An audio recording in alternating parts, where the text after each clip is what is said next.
Assalamualaikum warahmatullahi wabarakatuh. Berjumpa lagi di channel Sarjana Panda.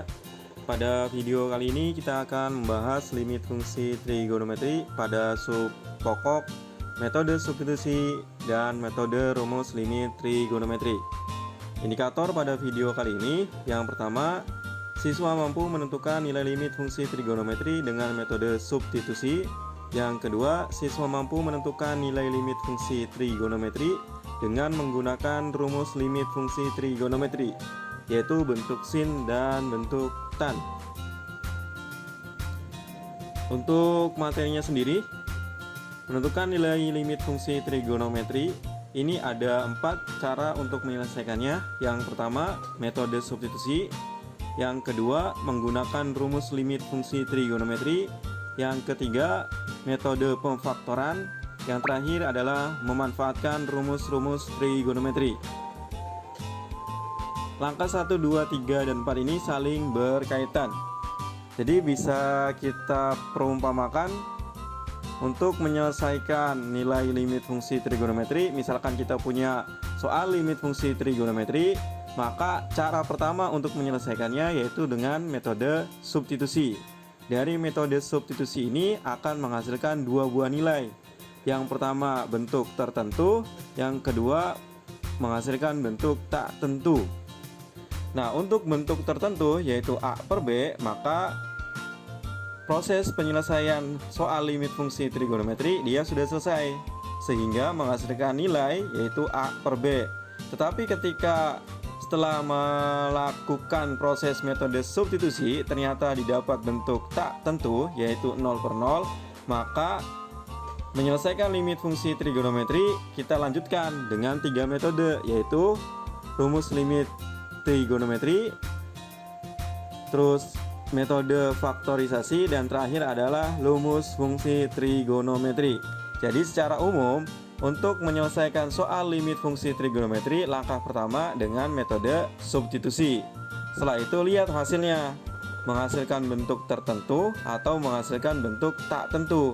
Kalau menghasilkan bentuk tertentu berarti sampai situ sudah selesai dan itu hasilnya. Tapi kalau misalkan menghasilkan bentuk tak tentu yaitu 0 per 0, maka dilanjutkan dengan 3 opsi, yaitu menggunakan rumus limit trigonometri, metode pemfaktoran atau faktorisasi, dan yang terakhir adalah rumus fungsi trigonometri. Ya, kapan menggunakan ketiga metode ini tergantung bentuk soalnya. Pada video kali ini kita hanya membahas metode substitusi dan rumus limit trigonometri. Ya, ini ada teorema limit fungsi untuk penjumlahan, terus ada pengurangan, perkalian, pembagian, dan perkalian konstanta. Jadi kalau misalkan ada konstanta dari fungsi, maka konstantanya kita bisa asosiatifkan ke depan. Jadi nanti limit K dikali Fx itu sama saja seperti K dikali limit X mendekati A Fx, dengan K adalah konstanta. Materinya, yang pertama kita bahas metode substitusi. Suatu limit fungsi trigonometri, misalnya limit X mendekati A Fx, akan memiliki Fa sebagai nilai limit fungsi tersebut apabila Fa terdefinisi bukan 0 per 0. Contoh, tentukan nilai limit berikut. Nomor 1, limit X mendekati 30 derajat sin X ditambah cos 2X. Nomor 2, limit X mendekati pi per 2, 3 sin X dikurangi cos 2X dibagi 1 dikurangi cos X. Ya, kita selesaikan satu persatu. Yang pertama, limit X mendekati 30 derajat sin X ditambah cos 2X. Ya, pada pembahasan kali ini kita menggunakan metode substitusi, yaitu mengganti nilai X pada fungsi dengan pendekatan limitnya. Di sini kan limit X mendekati 30 derajat. Berarti nilai X pada fungsi ini, pada fungsi sin X ditambah cos 2X, kita ganti dengan 30 derajat. Maka kata limitnya hilang, X-nya berubah. Jadi sin 30 derajat ditambah cos 2 kali 30 derajat. Terus didapat sin 30 derajat ditambah cos 60 derajat. Kemudian menggunakan tabel sinus, kosinus, maka didapat sin 30 itu adalah setengah, cos 60 adalah setengah, maka nanti dapat nilai untuk nomor 1 adalah 1. Terus untuk soal nomor 2, limit X mendekati pi per 2, 3 sin X dikurangi cos 2X dibagi 1 dikurangi cos X. Nah, di sini bentuk pendekatan limitnya dalam bentuk radian. Kita ubah terlebih dahulu menjadi bentuk derajat. Ya, caranya pi per 2 radian itu sama dengan 180 derajat dibagi 2. Karena pi rad itu setara dengan 180 derajat. Maka pi per 2 radian itu setara dengan 90 derajat.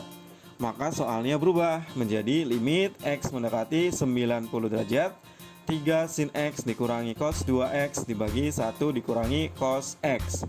Berikutnya tinggal substitusikan X-nya, yaitu 90 derajat. Maka diganti X-nya dengan 90 derajat, berarti 3 sin 90 derajat dikurangi cos 2X. Karena limitnya mendekati 90 derajat, berarti 2 dikali 90 derajat dibagi 1 dikurangi cos 90 derajat. Terus berarti 3 sin 90 derajat dikurangi, nah 2 kali 90 derajat itu didapat cos 180 derajat. Kemudian kita konversi dalam bentuk nilainya. Sin 90 derajat itu nilainya 1, cos 180 derajat nilainya negatif 1.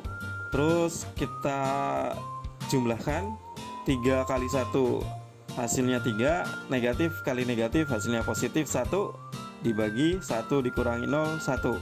Maka untuk soal nomor 2 itu didapat nilai limitnya sama dengan 4. Ya, sampai sini jelas?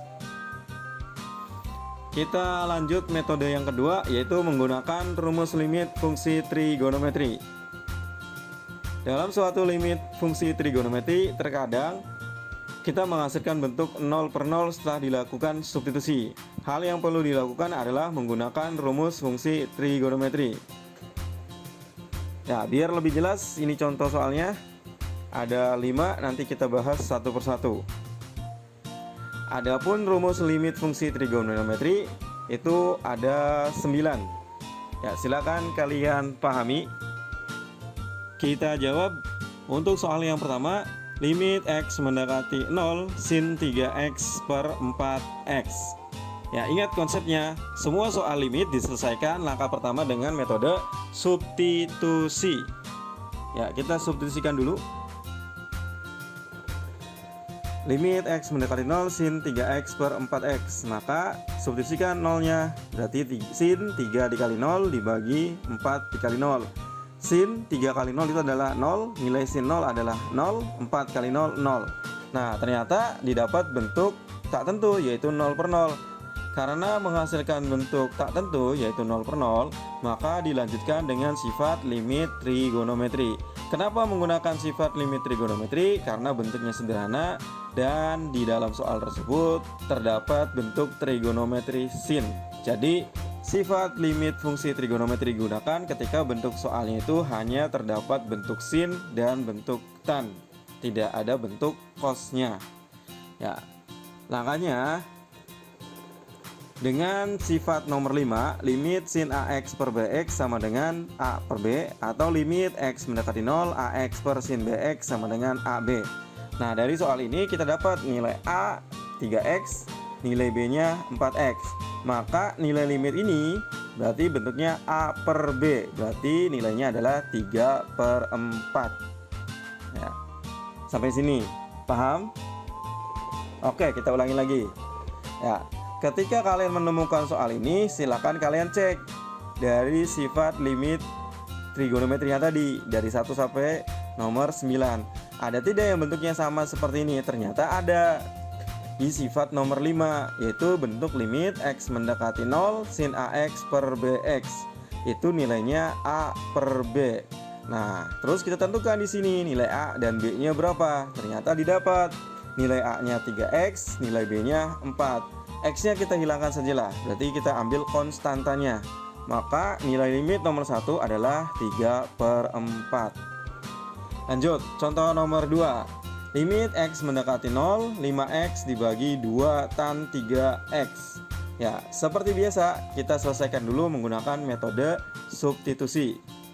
Maka limit X mendekati 0, 5X per 2 tan 3X itu sama dengan 5 dikali 0 dibagi 2 tan 3 dikali 0. 5 dikali 0 itu hasilnya 0, tan 3 dikali 0 itu sama saja tan 0. Ternyata tan 0 itu nilainya 0, 2 kali 0 sama dengan 0. Ternyata didapat bentuknya 0 per 0 lagi. Karena menghasilkan bentuk tak tentu 0 per 0, maka dilanjutkan dengan sifat limit trigonometri. Kenapa menggunakan sifat limit trigonometri? Ya, betul, karena di soal ini terdapat trigonometri tan. Nah, kita selesaikan. Kita cek dulu nih. Oh, ternyata ada konstanta. Sesuai dengan sifat, konstanta itu bisa kita asosiatifkan. Ya, sesuai dengan teorema limit, ketika ada konstanta, konstantanya bisa diasosiatifkan. Jadi limit X mendekati A, K dikali Fx itu bisa diselesaikan K dikali limit X mendekati A, Fx. Berarti kalau ada setengah di sini, setengahnya bisa kita pindahkan, dikeluarkan dari proses limitnya. Nah, berikutnya dengan aturan nomor 6 atau sifat nomor 6, limit tan AX per BX sama dengan A per B, atau limit X mendekati 0, AX per tan BX sama dengan AB. Kita pakai sifat yang ini nih. Ya, kita tentukan nilai A-nya. Nilai A-nya 5, nilai B-nya 3. Maka untuk soal nomor 2 ini nilai limitnya adalah setengah dikali 5 per 3. Maka didapat nilai 5 per 6. Jadi untuk soal nomor 2 nilai limit fungsinya yaitu adalah 5 per 6. Ya, kita lanjut jawab soal nomor 3. Limit X mendekati 0, 4 sin X 4 sin 3X dibagi 3 tan 6X. Ya, untuk metode substitusinya silakan kalian cek sendiri. Kita lanjut ke metode limit fungsi trigonometrinya. Jadi limit X mendekati 0, sin 3X dibagi 4 tan 6X. Ya, kita gunakan sifat yang kelima dulu untuk mengeluarkan konstanta dari fungsi limitnya. Maka bentuk soalnya berubah menjadi 4/3 limit X mendekati 0 sin 3X dibagi tan 6X. Terus berikutnya kita cek menggunakan rumus yang nomor berapa. Oh, ternyata bentuknya sama dengan rumus nomor 9, yaitu limit X mendekati 0 sin AX per tan BX. Ya, terus kita tentukan nilai A dan nilai B-nya. Nilai A-nya 3, nilai B-nya 6. Maka soal nomor 3, bentuk soal limitnya berubah menjadi 4/3 dikali 3/6. Terus kita 3-nya kita coret dan didapat 4/6. Kemudian disederhanakan, didapat nilai limit yaitu 2/3. Jadi untuk soal nomor 3 nilai limitnya adalah 2/3. Selain ada cara menggunakan rumus limit fungsi trigonometri, ada lagi cara yang lebih sederhana. Ya, kita jawab dengan konsep sopan, yaitu solusi panda. Caranya apa?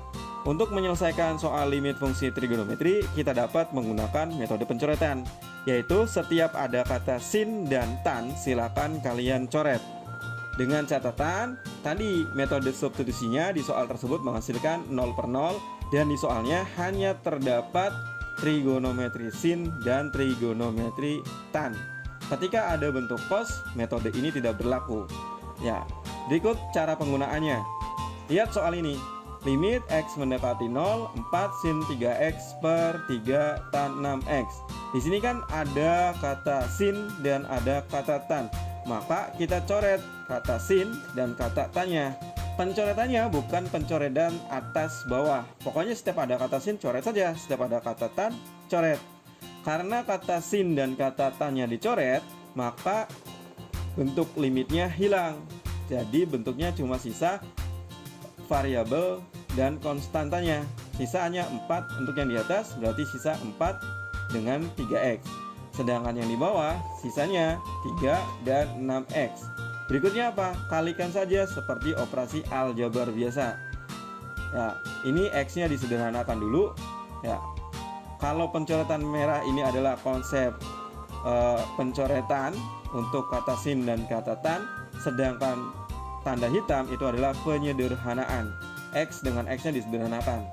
Terus didapat 12/18. Kita sederhanakan dibagi 6, maka didapat 2/3. Tuh, hasilnya sama kan? Baik menggunakan metode rumus limit fungsi trigonometri maupun menggunakan metode pencoretan sin dan tan. Sampai sini jelas? Oke, biar lebih jelas kita jawab soal nomor 4. Kita lanjut ya. Nah, soal nomor 4 ini kita jawab dengan metode pencoretan sin dan tan saja. Berarti untuk metode substitusinya silahkan kalian cek dulu. Ya, caranya kita coret. Ya, ternyata di soal ini ada kata tan, ada kata sin, ada kata tan. Kita coret saja 1, 2, 3. Maka bentuk soalnya itu bersisa hanya 4x dan 3x untuk yang di atas, sedangkan yang di bawahnya 3, 5x, 2x. Terus kita kalikan, ternyata didapat untuk yang di atas yaitu 12x kuadrat, sedangkan yang di bawahnya 30x kuadrat. Kemudian kita bukan sederhanakan ya, kita coret x kuadrat dengan x kuadratnya, maka bersisa 12/30. Kita sederhanakan lagi dibagi 6, maka didapat 2/5. Jadi untuk soal nomor 4 ini hasilnya adalah 2/5. Terus kita jawab lagi soal yang terakhir, contoh soal yang nomor 5, yaitu limit 5x tan 3x dibagi 2 sin kuadrat 2x. Oh, soalnya lebih kompleks lagi, tapi bentuknya hanya ada trigonometri sin dan ada trigonometri tan. Berarti konsep pencoretan sin dan tan berlaku di sini. Jangan lupa silakan cek dulu metode substitusinya, menghasilkan 0/0 atau tidak. Kalau misalkan menghasilkan 0/0, maka metode pencoretan berlaku di soal ini. Kita jawab dengan metode pencoretan sin dan tan. Oh, di sini ada pangkat 2 nih. Ya, ini kadang-kadang lupa sama kita ketika menyelesaikan soal limit fungsi trigonometri. Nah, setiap ada trigonometri yang berpangkat, kita tulis pangkat 1 saja. Maka nanti soalnya berubah menjadi 5x tan 3x dibagi 2 sin 2x sin 2x. Ya, ditulis ulang trigonometrinya. Ini kan pangkat 2 artinya misalkan a kuadrat, berarti artinya a dikali a. Jadi kalau sin kuadrat berarti nanti sin 2x dikali sin 2x. Ya. Kemudian apa? Kemudian kita coret sin dan tannya. Ini tan coret, ada sin coret, ada sin juga coret. Maka bentuk soalnya berubah menjadi 5 dikali 3x dibagi 2 dikali 2x dikali 2x. Kita kalikan maka didapat 15x kuadrat dibagi 8x kuadrat. Ini kita sederhanakan x kuadratnya, maka didapat 15/8. Jadi nilai limit soal nomor 5 itu adalah 15/8. Bagaimana? Paham sampai sini? Ya, untuk latihan soalnya, biar kalian lebih paham, silakan kalian kerjakan soal-soal berikut. Apabila dalam pengerjaan soal ada yang kurang jelas atau ada yang perlu ditanyakan, silakan kalian tulis di kolom komentar. Untuk video pembelajaran kali ini, Sapa cukupkan sampai di sini. Sampai berjumpa pada video pembelajaran selanjutnya. Sekian dari Sarjana Panda. Salam Sarjana Panda.